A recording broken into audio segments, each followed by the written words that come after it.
ఏంటి? ఈ పొడి తింటే ఆరోగ్యంగా ఉండడంతో పాటు జుట్టు చర్మాన్ని కూడా ఆరోగ్యంగా ఉంచుతుందా? అవును మరి, ప్రతిరోజు ఒక 6-7 ముద్దలైనా సరే తినాల్సిందేనండోయ్.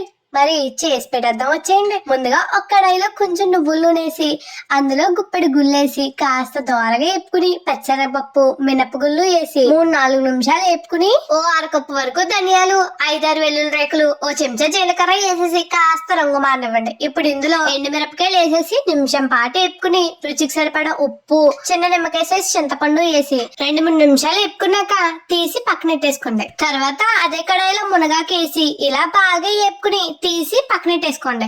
ఇప్పుడు ఇందులోనే కరివేపాకు కూడా వేసేసి బాగా వేపుకున్నాక తీసి పక్కనెట్టేసుకుని ఇప్పుడు ఒక మిక్సీ గిన్నెలో ముందుగా వేపు పెట్టుకున్న ధనియాలు ఎండుమిరపకాయల మిశ్రమాన్ని వేసేసి కాస్త బరగ్గా మిక్సీ పట్టేసుకుని తర్వాత మునగాకు కరివేపాకు కూడా వేసేసి మెత్తగా మిక్సీ పట్టేసుకుని అన్నంలో రోజుకి ఒక 6-7 ముద్దలు తింటే ఉంటుందండి. రెయిన్బోలో ఉన్న రంగులన్నీ మీ ముఖంలోనే మెరుస్తున్నంత.